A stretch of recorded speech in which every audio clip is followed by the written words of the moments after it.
जय गुरु जी संगत जी। वीडियो को लाइक कीजिए, चैनल को सब्सक्राइब कीजिए और बेल आइकन को क्लिक कीजिए ताकि आपको लेटेस्ट वीडियो की जानकारी मिलती रहे। जय गुरु जी संगत जी। गुरु जी शुक्राना गुरु जी की प्यारी प्यारी संगत को भी जय गुरु जी आपका लख लख शुक्राना गुरु जी। ये मेरा शुक्राना सत्संग है। जैसे मेरे बहुत गंदे कर्म थे तभी तो अभी धीरे धीरे सही हो रहा है। गुरु जी कहते हैं अच्छे कर्म करो तो पुराने कर्म भी कटेंगे और तुम्हारा अच्छा होगा। तो गुरु जी आप संभालना मेरे जो भी गंदे कर्म जो मैंने पहले जन्म में या अब किए हो, मुझे माफ़ करना और मेरा सब सही करो गुरु जी। संगत जी मैंने बताया था कि मेरे साथ ऐसा हो रहा है कि मुझे अकेला कर दिया गया है और बाहर कहीं भीड़ में या कहीं भी जाऊं तो जैसे एक बेइज्जती होती है वैसा होता है मेरे साथ। संगत जी कल संडे था, 20 तारीख थी, शादी में जाना था हमें। तो संगत जी मेरे साथ ऐसा होता था कि मुझे कहीं शादी में जाना होता था या कहीं घूमने या अपनी माँ के घर, तो मेरे जो यहाँ सगे हैं आंटी अंकल जो देवर देवरानी सारे या मेरी सास ससुर ननद लड़ाई कर देते थे, तो उस वजह से वो माहौल ख़राब हो जाता तो मैं चुप होकर बैठ जाती थी। जानबूझ के लड़ाई करते थे ताकि ये जा ना पाए। पर अब जब से गुरु जी से मिली हूँ, कल हमको शादी में जाना था। सुबह ही मेरी ननद ने और मेरे देवर देवरानियों ने ऐसी लड़ाई की, बहुत गंदी तरीके से लड़ाई की, मुझे बहुत गंदी तरीके से गालियाँ निकाली। बहुत बहुत कहते हैं ना, बहुत हो गया। मैं सिर्फ गुरु जी के पास आई, गुरु जी आप संभालो, मुझे पता नहीं चल रहा ये क्यों हो रहा है। मैं तो कहीं इनको पूछती नहीं हूँ, इनके घर देखती भी नहीं हूँ कि तुम क्या खा रहे हो, कुछ कहने भी नहीं जाती। मैं जेठानी हूँ, अभी तक मुझे पता नहीं है कि मैं जेठानी हूँ। मैं कुछ हक नहीं जताती। ऐसा लगता है मुझे इनके साथ रहती हूँ तो ऐसा लगता है जैसे छोटी बहू होती है या काम वाली नहीं होती, वैसा मैं महसूस करती हूँ। मुझे इज्जत नहीं देते ये। तो मैंने गुरुजी को कहा आप संभालो गुरुजी। फिर पता नहीं दिमाग में क्या आया, मैंने अपने अंकल जी को कहा आप जाओ, ये इतना क्यों बोल रहे हैं। तो मेरे पति नीचे गए, उन्होंने बात की। जैसे ऐसा लग रहा है जैसे गुरुजी मेरे एक बाप होते हैं ना, अपनी बेटी की तरफदारी करके बोलते हैं, वैसे गुरुजी ने उनसे बात, मेरे अंकल जी ने उनसे बात की, सारों को चुप करवा दिया। फिर मेरे अंकल जी ऊपर आए तो इन्होंने जानबूझ के कर रहे हैं कि क्या बात है, ये अब इनको मना कर रहे हैं ना तुझे शादी में जाने के लिए, अब तुझे लेके जाऊंगा मैं, इनकी नहीं होने दूंगा। पता नहीं मेरे अंकल जी तो इनकी बात मानते थे। आज पहली बार मेरे अंकल जी ने मुझे कहा चलो तैयार हो जाओ, शादी में लेके तुम्हें चलूँगा। मुझे वो लेके गए, मैं डरती रही कि भाई ये तो पीछे से और लड़ाई हो जाएगी और बहुत कुछ हो जाएगा, मेरे बच्चों को कुछ करेंगे ये मुझे कुछ, मैं बहुत डरती रही। पर गुरुजी की कृपा से मेरे अंकल जी मेरे साथ थे, हम बहुत अच्छी तरह शादी घूम के आए और शादी में हम गए ना तो पीछे से मेरे देवर देवरानी भी आ गए और वहाँ पे इतनी बेइज्जती की ना मेरी, इतनी गंदी तरीके से बेइज्जती देवर देवरानी मेरी कर रहे हैं ना मुझे। वहाँ मैं सिर्फ मंत्र जाप करती रही, जितने तक मैं शादी में गई मैं मंत्र जाप करती रही। इतनी बेइज्जती कर रहे हैं, इतनी बेइज्जती, मैं वहाँ सिर्फ रोई नहीं, मंत्र जाप करती रही। तो वहाँ जो लोग खड़े थे ना शादी में, तो ये कौन है, तो मैंने कहा मेरे देवर है। तो क्या तुम्हारा पति तो इतना सीधा साधा अच्छा है, ये इतना गंदा क्यों है। तो गुरुजी ने ऐसा वो चमत्कार किया ना, जहाँ ये मेरी बेइज्जती कर रहे थे ना, तो गुरुजी ने ना सब लोगों में उसकी औकात दिखा दी कि ये कितना गिरा हुआ इंसान है जो अपनी भाभी को इतनी गंदी तरीके से बोलता है और इतनी गंदी तरीके से ये बात कर रहा है। और कहा इसकी बीवी कौन है, मैं कहा ये है इसकी बीवी। तो कि ये ऐसी कौन सी ख़ानदान की है जो अपनी जेठानी को इतनी शादी में इतना गंदा बोल रही है और पति के साथ खड़ी होकर इतनी गंदी तरह। उल्टी गुरुजी ने ऐसा किया ना, ये मेरी बेइज्जती करने आए थे ना, तो गुरुजी ने उनका चरित्र सबके सामने लाके खड़ा कर दिया और आराम से हम शादी में घूम के आए। गुरुजी आपका लख लख शुक्राना गुरुजी। आप कह रहे हो कि सत्संग शेयर कर, तेरा सारा दुख दूर कर दूंगा। मेरे शरीर में बहुत दर्द हो रहा है गुरुजी, ब्लैक मैजिक होता है तभी शरीर में दर्द होता है। आप मेरा सारा दुख दूर कर दीजिए। आपका लख लख शुक्राना गुरुजी। मैं शुक्राना सत्संग शेयर करना चाहती हूँ हमेशा आपका। बस शुक्राना ही सत्संग शेयर करूँ, अपनी परेशानी का नहीं। बस आप ही मेहर करते रहना। और संगत जी, कोई भी गलती भूल थी हो तो मुझे माफ़ करना। मैं और भी शुक्राना सत्संग शेयर करना चाहती हूँ। गुरुजी आप साथ रहना। आप सबको भी कोटि कोटि प्रणाम। जय गुरुजी, शुक्राना गुरुजी, अनंतम अनंतम शुक्राना गुरु। जय गुरुजी। ये सत्संग मैं रोहिणी आंटी के व्हाट्सएप पर भेज रही हूँ, उनके यूट्यूब पर ये शेयर करते हैं। तो रोहिणी आंटी प्लीज़ मेरा सत्संग शेयर कर दो। गुरुजी कह रहे हैं कि सत्संग शेयर कर, मैं भेज रही हूँ, प्लीज़ मेरा सत्संग शेयर कर दो। जय गुरुजी, शुक्राना गुरुजी, अनंतम तम शुक्राना गुरुजी। गुरुजी शुक्राना गुरुजी। गुरुजी के चरणों में लख लख कोटि प्रणाम गुरुजी। गुरुजी की प्यारी प्यारी संगत को भी जय गुरुजी। ये मैं शुक्राना सत्संग कर रही हूँ मंत्र जाप करके। ओम नमः शिवाय, शिवजी सदा सहाय। ओम नमः शिवाय, गुरुजी सदा सहाय। जय गुरुजी, शुक्राना गुरुजी।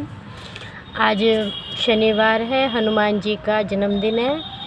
तो हनुमान जी भगवान, हनुमान दादाजी, आप हमारी रक्षा करना, मेरे बच्चों की, मेरे पति की, हम सबकी, संसार में सबकी रक्षा करना, सबके बच्चों की रक्षा करना।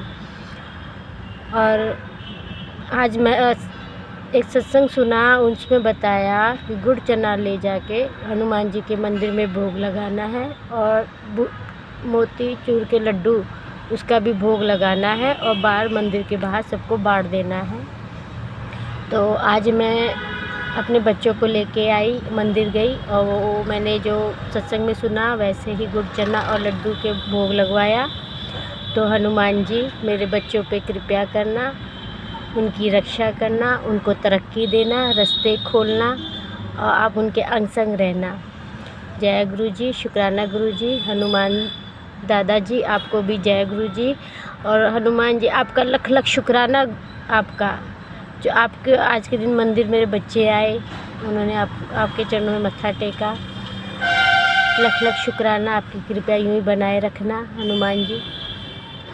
और गुरुजी ये मेरा शुक्राना सत्संग भी है। मेरे परिवार मायके वालों को मेरे ससुर जी इज्जत नहीं देते थे। मुझे डर लगा रहता था क्योंकि मेरे घर पे वो कोई नहीं आता मेरे घर पे, क्योंकि वो बेइज्जती करते हैं मेरे ससुर जी, मेरे देवर देवरानी ननद सारे। मेरे घर पे कोई नहीं आता। आज जब मेरे ससुर जी की तबीयत ख़राब हुई, हॉस्पिटल में भर्ती थे, तो मम्मी का फ़ोन आया कि मैं उनको पूछने जाऊं, क्योंकि समधी है और तुम्हारे ससुर जी है कि मुझे जाना चाहिए, बेटी वाले हैं, हमको जाना चाहिए। मुझे बहुत डर लग रहा था कि वहाँ पे भी ये अपने वो दिखा देते हैं, अपना पैसों वालों का वो घमंड दिखा देते हैं। मैंने कहा मम्मी आप जाओ, आपकी मर्ज़ी, जाना हो तो जाओ, मैंने कुछ नहीं, गुरुजी की मर्ज़ी। मम्मी तो वहाँ से हॉस्पिटल गई, उनके घर से फ़ोन काट के वहीं से गई। मैं तो वहाँ गुरुजी के सामने बैठ गई, बस गुरुजी का जय गुरुजी, जय गुरुजी, गुरुजी का नाम ही लेती रही। मेरा भाई और मम्मी की इज्जत रखना, मेरे ससुर जी कुछ ना बोले, बेइज्जती ना करें। आप मानोगे नहीं संगत जी, मैं 1-1.5 घंटा वहीं बैठी रही, सिर्फ गुरुजी जय गुरुजी, जय गुरुजी, जय श्री कृष्णा कहती रही। मैं सिर्फ काना गुरुजी का नाम लेती रही। पर गुरुजी का लख लख शुक्राना, जब मैंने मम्मी को फ़ोन किया तो उन्होंने बताया कि मैं जाके आ गई हूँ। तो मैंने पूछा मम्मी मेरे ससुर जी कुछ बोले, लेकिन नहीं, सही से बात की, थोड़ी देर गई मिलने और उनका हालचाल पूछ के हम आ गए। मगर उन्होंने कुछ बोला तो नहीं आपको? तो कि नहीं। तो जय गुरुजी, शुक्राना गुरुजी, आपका लख लख शुक्राना गुरुजी, आपने मेरी अरदास सुनी। और ये मेरा शुक्राना सत्संग है। गुरुजी सबके पियर वालों को उनके ससुराल में इज़्ज़त मिले, बस मैं इतना कह रही हूँ। और ये सत्संग मेरा जो भी सुने, उनके पियर वालों को इज़्ज़त मिले, मान सम्मान मिले। जय गुरुजी, शुक्राना गुरुजी। मैं और भी आगे सत्संग, शुक्राना सत्संग करती रहूँगी। जय गुरुजी, शुक्राना गुरुजी। गुरुजी शुक्राना गुरुजी। गुरुजी के चरणों में कोटि कोटि प्रणाम गुरुजी। आपका लख लख शुक्राना गुरुजी, आपने हमें संभाला। और गुरुजी की प्यारी प्यारी संगत को भी जय गुरुजी। मैंने सुना है कि जब भी सत्संग शुरू करो तो मंत्र जाप करके करना चाहिए, तो मुझे माफ़ करना। ओम नमः शिवाय, शिवजी सदा सहाय। ओम नमः शिवाय, गुरुजी सदा सहाय। गुरुजी जो भी बुलवाना आप ही बुलवाना। वैसे तो ये मेरा शुक्राना सत्संग है, क्योंकि मेरे सारे सत्संग नेगेटिव ब्लैक मैजिक के साथ ही है।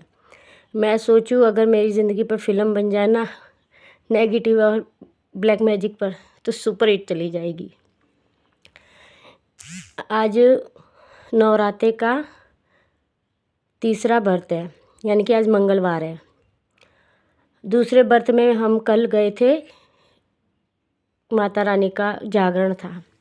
वैसे तो मैं एक हफ्ते से कह रही थी कि गुरुजी कुछ तो नेगेटिव हुआ है मेरे पर, मैं परेशान हो रही हूँ, क्योंकि मैं बात बात पर हाइपर हो रही थी, परेशान हो रही थी। घर में भी नेगेटिव, बच्चे पर भी परेशान हो रहे थे। मैं परेशान हो रही थी। तो कल दूसरा नवरात्रा था, तो हम माता रानी के जागरण में जा रहे थे। तो मैं कह रही हूँ, मुझे ऐसा कर रखा है मेरे परिवार वालों ने कि अकेली रहे, ना इसको इज्जत मान मिले, या अकेली रहे और इसकी बेइज्जती हो, ऐसा कर रखा है। पर कल मैं जागरण में, जब माता रानी के जागरण में गई, तो वहाँ पे अंदर जाते ही एक लड़के ने मेरे साथ इतनी गंदी तरीके से बदतमीज़ी की। तभी मैं उसे कुछ बोल नहीं पा रही, सारे हंस रहे। जैसे एक बेइज्जती तो हो गई ना, बेइज्जती हुई।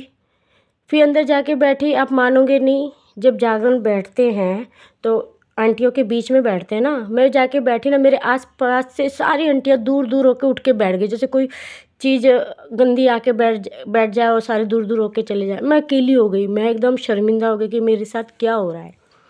मैं वहीं पे बैठी रही। माता रानी, ये आप मेरी परीक्षा ले रहे हो कि क्या ले रहे हो, मुझे पता नहीं है, मुझे संभालो, ये मेरी बेइज्जती हो रही है और मेरे साथ ये क्या हो रहा है, मुझे समझ नहीं आ रहा। और संगत जी, पहली बात तो मैं घर से निकली थी ना, तभी मेरे कपड़े फटे, साफ़ सुथरे निकलते हैं हम कहीं भी जागरण में या कहीं शादी ब्याह में जाते तो तैयार होके जाते ना, तो मैं अपने साफ़ सुथरे कपड़े नए पहन के गई, सब तैयारी होके गई। पर आप मानोगे, मैं जाते जाते मुझे ऐसा लग रहा था मैं पूरी मिट्टी की हो गई, इतनी गंदी लग रही हूँ ना, और मेरे पूरे बदन में काला पड़ गया। और ऐसा लग रहा था जैसे बुढ़िया की, एक बूढ़े इंसान की स्किन होती है ना, वैसी हो गई। और मैं पूरी मिट्टी की हो रही हूँ। मेरे कपड़े आप नहीं मानोगे, ऐसे लग रहा है फटना चाहिए ना, मेरे तो ऐसा लग रहा था कैंची से कटे हुए हैं नीचे से, पूरा मेरे कपड़े ने कैंची से कटे हुए अपने आप। जाते ही जाते, जहाँ मैं अब कहते हैं ना इकट्ठे माहौल में जाओ, तो वहाँ मेरी बेइज्जती होनी थी ना, इतना मेरे साथ हुआ। वहाँ से निकली, मेरे साथ कुछ गलत होना था। वहाँ से निकली, मेरे अंकल जी के पास में आई, मैं कहा कुछ तो गलत हो रहा है मेरे साथ। इतने में मेरी बेटी आई, तो कहे मम्मी चलो, आपको व्रत है, मैं लस्सी पिला के आ रही हूँ, आप टेंशन मत लो। वो लेके मुझे थोड़ा दूर मार्केट में लेके गई, वहीं से थोड़ा दूर मार्केट में लेके गई। एक इतनी भारी बॉल मुझे लगती, पर मेरे पास एक लेडीज़ खड़ी थी, मेरे गुरुजी की कृपा से मुझे नहीं लगी, उस लेडीज़ को, मेरे पास से गुजर के उस लेडीज़ को लगी। वो औरत एकदम से एकदम थम हो गई, बोलने की आवाज़ नहीं, वो कुछ नहीं कर पा रही थी। वो बॉल मुझे लगती, पर उसको लगी। उसी टाइम मुझे होश आया, और मैंने उस टाइम भगवान को, गुरुजी को लाख लाख शुक्राना किया। गुरुजी आपका लख लख शुक्राना। ऐसा लगा जैसे मुझे होश आया। मैं उस टाइम ऐसा लगा था, इतनी देर से मैं बेहोश चल रही थी, पता नहीं मेरा दिमाग कहीं, माइंड कहीं और था। मुझे होश आया, मैंने अपनी बेटी को बोला तेरा लाख लाख शुक्रिया, मेरे गुरुजी का लाख लाख शुक्रिया, मुझे उस माहौल से लाना है। क्योंकि ऐसा नेगेटिव, ऐसे कुछ कर रखा था ना, नेगेटिव था, कुछ कर रखा था ना कि मेरी बेइज्जती हो और मुझे मार पड़े, मुझे मारे मुझे लोग, और मुझे मार पड़े, ऐसा कुछ कर रखा था। पर मेरा गुरुजी ने, कहते हैं ना गुरुजी 90% अपने पर ले लेते हैं, 10% अपने हमको काटने पड़ता है, पर 10% भी इतना कि वो हमको महसूस नहीं होता। तो गुरुजी आपका लख लख शुक्राना। गुरुजी आपने मेरा जो भी बुरा कर्म था जो मैं कटवाया, पर गुरुजी ये जो जादू टोना कर रहे, मैले कर रहे ना, उनको आप ही देखो, उनको आप ही सजा दो, ताकि ये मेरे पर दोबारा करवा ना पाए। और मेरा जो इतना शरीर मेरा एकदम काला पड़ गया, मैं इतनी गंदी दिख रही हूँ ना। बच्चे भी कह रहे कि क्या बात हो रही है मम्मी, आपको कैसे हो गए हो आप। तो आप मेरा सब आप ही सही करो गुरुजी, सारा ब्लैक मैजिक आप दूर करो। तो मेरा तो यही है शुक्राना सत्संग कि आपने मुझे बेइज्जत होने से, मार खाने से बचा दिया। इतनी बेइज्जती मैं मर जाती अगर कुछ ज़्यादा का हो जाता, तो मुझे माफ़ करना गुरुजी, पर मुझे आपने बचा दिया। आपका लख लख बार ही शुक्राना गुरुजी। बचा लो गुरुजी, संभालो गुरुजी। जय गुरुजी। गुरुजी शुक्राना गुरुजी, गुरुजी के चरणों में लख लख बार कोटि प्रणाम गुरुजी। और गुरुजी आपका लाख लाख शुक्राना गुरुजी। गुरुजी की प्यारी संगत को भी जय गुरुजी, शुक्राना गुरुजी। ये मेरा सत्संग मेरी बेटी की तरफ से है। वो पता नहीं ऑफिस जाती है, उसने ये शेयर किया कि नहीं किया, पर मैं अपनी बेटी की तरफ से ये गुरुजी का शुक्राना सत्संग कर रही हूँ। मेरी बेटी को नवरात्रों से 2 दिन पहले मैसेज आया था कि गुरुजी ने बोला था कि ये नवरात्रों से तेरी लाइफ चेंज हो जाएगी, जो तूने खोया है वो तुझे मिलेगा और तेरे पास से सारी ब्लैक मैजिक और जो भी परेशानी है सब हट जाएगी और जो तूने खोया है उससे डबल होकर तुझे मिलेगा। तो गुरुजी आपका लख लख शुक्राना गुरुजी। और आज ये दूसरा व्रत है। सुबह मेरी बेटी उठी कि मम्मी आज तो इतना अच्छा सपना आया। मेरे क्या हुआ संगत जी, मेरी बेटी को ना शादी हुए 9 साल हो गए। उसकी एक तो शादी हुई, एक बेटी हुई, तलाक हो गया, पति दूसरी शादी कराया, उसने इंतज़ार किया 8 साल, 2 बच्चे हो गए उसको, वो आया ही नहीं वापस। गुरुजी से ये जुड़ी तो गुरुजी की कृपा से इसका दूसरा घर बसा, तो वहाँ भी ये ठीक रहनी, बीमार की बीमार। और अब ये 6 महीने से बैठी है। वो दूसरा पति भी इसको देख के राज़ी नहीं है। अब उसकी एक ज़िंदगी में खुशी, कहते हैं ना एक औरत की खुशी होती है सौभाग्यवती अपने पति के घर में रहे, बच्चों का प्यार, औलाद का सुख, एक स्त्री का सुख होता है, वो मेरी बेटी को नहीं मिला। और आज जब उसको सपना आया तो कहती मम्मी सुबह, मम्मी आज तो बहुत अच्छा सपना भी आया और अलग तरीके का सपना है। मैं कहा क्या आया? कि जैसे एक बंद कमरा, पुराना बंद कमरा, बहुत पुराना कमरा जैसे आपने और पापा ने खोला। और जैसे देखो गुरुजी जब आते हैं ना किसी के भी सपने में तो वो अपने पापा के रूप में आते हैं। मेरी बेटी के आए इनके पापा के रूप में। तो कहते हैं मम्मी आप और पापा आए। माँ होती है तो माँ भगवती के माँ आती है ना किसी के सपने में, तो माँ आती है। तो जैसे दुर्गा माँ और एक बापू दोनों आए उसके सपने में। मुझे रोना आ रहा है खुशी के मारे कि मेरी बेटी की ज़िंदगी में सपने में बापू आए, गुरुजी आए उसके। उन्होंने ना दरवाज़ा खोला, बहुत पुराना कमरा था, दरवाज़ा खोला और बहुत सारी किताबें पड़ी थी। उसमें से एक किताब पुरानी रद्दी जैसी किताब निकाली और वो खोली। उसके अंदर मेरी बेटी का फ़ोटो था। तो मेरे बेटी के पापा बोल रहे कि देखो तुम्हारा फ़ोटो है इसमें और इस पर देखो क्या क्या कर रखा है। तो फ़ोटो के ऊपर जैसे काली विद्या है, वैसे कुछ काला सा पता नहीं क्या क्या डाल रखा था, हल्दी कुमकुम वगैरह डाल रखा था और फ़ोटो किताबों के नीचे दबा रखी थी। तो वो कहती मम्मी सपने में पापा ने दरवाज़ा खोला और किताबों में से मेरी वो फ़ोटो निकाली और दबी हुई थी ना फ़ोटो, वो निकाली, मुझे बाहर निकाला। तो सपने का तो ये मतलब होता है कि गुरुजी ने इसे बंद कमरे में, इसकी ज़िंदगी जो 10-12 साल से बंद कमरे में थी वो खोला, जो काली विद्या कर रखी और दबा रखा था ना उसको बाहर निकाला। अब मुझे तो यकीन है कि मेरे गुरुजी अब मेरी बेटी का सब अच्छा ही करेंगे। अब इसको सब खुशियाँ मिलेगी, इसे दुगनी करके मिलेगी, क्योंकि गुरुजी कहते हैं जो तूने खोया है उससे तुझे डबल मिलेगा। और गुरुजी के चरणों में आ गई है ना, तो जो तेरे हाथ की लकीर में भी नहीं है ना वो खुशियाँ भी मैं तुझे दूंगा। तो गुरुजी आपका लख लख शुक्राना गुरुजी, ये मेरा शुक्राना सत्संग है। तो गुरुजी आपका लख लख शुक्राना गुरुजी। ये नवरात्रों में मेरी बेटी की ज़िंदगी का दरवाज़ा खोला, उसे ब्लैक मैजिक से निकाला आपने, इसको खुशियाँ दी। अब इसको आगे आप सब पति का प्यार, औलाद का सुख, घर बार, इज्जत मान सब आप दोगे। और गुरुजी ये करना कि इस पर कोई अब कुछ करवा ना सके, और जो भी करवाए ना उल्टा उनके ऊपर पड़े, उनके साथ खराब हो, पर मेरी बेटी की रक्षा करना। और आपका लख लख शुक्राना गुरुजी। और प्यारी संगत जी, कोई भी बोलने में गलती हो तो माफ़ करना। और गुरुजी ऐसे ही चमत्कार दिखाओ तो मैं और सत्संग करती रहूं और आपके गुण गाती रहूं। जय गुरुजी, शुक्राना गुरुजी। आपके चरणों में कोटि कोटि प्रणाम गुरुजी। जय गुरुजी। जय गुरुजी, शुक्राना गुरुजी। गुरुजी के चरणों में लाखों लाखों कोटि कोटि प्रणाम और शुक्राना गुरुजी। और गुरुजी की प्यारी संगत को भी जय गुरुजी। अगर कोई मुझसे बोलने में गलती हो जाए तो माफ़ करना। गुरुजी कह रहे हैं कि मुझे शुक्राना सत्संग कर। तो मेरा तो यही शुक्राना सत्संग है कि गुरुजी आपने मुझे संभाला है। मेरे पास गुरुजी का रोज़ सत्संग आ रहा है कि तुझ पे ब्लैक मैजिक हो रहा है, काली क्रियाएँ हो रही है, तो गुरुजी जो भी कर रहा है उसे आप ही देखो, आप ही संभालो। और मैंने जैसे आज सुबह ही सत्संग स्टार्ट किया सुनने के लिए, तो उसमें एक आंटी जी बोल रही थी कि दांतों में दर्द था, तो गुरुजी ने कहा था सत्संग में कि तेरे पर कोई काली क्रिया है, ब्लैक मैजिक किया है, जो तेरे पूरे शरीर में दर्द है, शरीर में किसी भी हिस्से में दर्द है, तो मेरे दांतों में दर्द था। तो गुरुजी आप संगत जी आप मानोगे नहीं, मेरे दाढ़ में इतना दर्द हो रहा है ना 2 दिन से।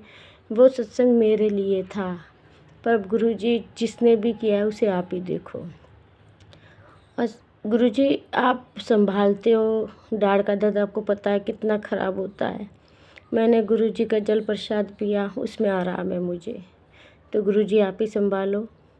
और गुरुजी मैंने अपनी बेटी का रिश्ता किया है, तो हमारे घर पे ना लड़के वाले आए थे मिलने के लिए लड़के के साथ। पर मैं क्या बताऊं, कहते नहीं कोई दूर का नहीं होता, ख़राब करने वाले घर के ही होते हैं। मेरे घर में 2 आंटियाँ ऐसी है जो मुझे देख के खुश नहीं है। वो 420 करती है, पता नहीं क्या, वो मुझे देख के खुश नहीं है। मुंह पे मीठी रहती है पर परेशान करती है मुझे। वो हमारे घर पे आए, मेरी तबीयत ख़राब हो गई, मुझे उन्हें अच्छी तरह रख नहीं पा रही थी, संभाल नहीं पा रही थी। मैं गुरुजी के पास गई और गुरुजी के स्वरूप के आगे बस इतना बोली, गुरुजी मेरी बेटी का जो रिश्ता तोड़ना चाह रहा है, जो गलत करना चाह रहा है, उसे आप ही देखो। संगत जी आप मानोगे नहीं, उसी पल उसमें से एक आंटी का तो इतना उनको गुरुजी ने सजा दी ना, वो तड़प उठी। और आप मानोगे वो दूसरे दिन ही उसका हस्बैंड कहीं बाबा के पास चले गए करवाने के लिए। अब देखो गुरुजी सजा देते हैं तो इनको तड़प होती है, तो वो होता है कि भाई इसने करवाया है तो इसके ऊपर दोबारा करवाने भागो। तो गुरुजी रोको ना, सज़ा तो आप देते हो, मैं तो आपके चरणों में हूँ, आपको पता है मैं कैसी हूँ क्या नहीं हूँ। और इनका वहम दूर करो, इनको भी सद्बुद्धि दो। और गुरुजी मेरी बेटी का रिश्ता किया है। मेरे पति, मेरे ससुर जी, मेरे सारे सगे जो है ससुराल वाले, कोई नहीं चाहते कि मैं उनके घर पे जाऊं। दूर किया रिश्ता, ना उनके घर पे जाऊं, ना वो मेरी इज्जत हो, ये मुझे घर से निकाल फेंकना चाहते हैं। तो गुरुजी मुझे बचा लो, रास्ते खोलो गुरुजी। और मेरे ससुर जी के भी मन में आप बसो, तो हमें रोके ना टोके ना। और आप मानोगे नहीं, इतना गंद बोलते हैं ना गुरुजी मेरे ससुर जी। उनको शांति दो, सद्बुद्धि दो। मेरी बच्ची का रिश्ता तय किया है, तो आप ही रास्ते खोलो ताकि हम भी जाए इज्जत के साथ। में जाके आऊँ, लड़का देख के आऊँ, घर देख के आऊँ। मानोगे नहीं 7-8 महीने हो रहे हैं, मैं अभी देख के भी नहीं आई, ना गई हूँ। मेरे ससुर जी जाने नहीं दे रहे मुझे। मेरी आंटी है जो ननद, वो भी जाने नहीं दे रही। चालाकियाँ करते हैं मेरे साथ, चालबाजियाँ करते हैं, नेगेटिव कहते हैं। अब मैं क्या बोलूँ, ब्लैक मैजिक कहूँ कि नेगेटिव कहूँ, क्या कहूँ मुझे पता नहीं चल रहा। सिर्फ अरदास करती हूँ गुरुजी सब ठीक करो आप, और मेरे रास्ते खोलो, मेरे बच्चों पे कृपया करो। जय गुरुजी, शुक्राना गुरुजी, अनंतम अनंतम शुक्राना गुरुजी। जय गुरुजी।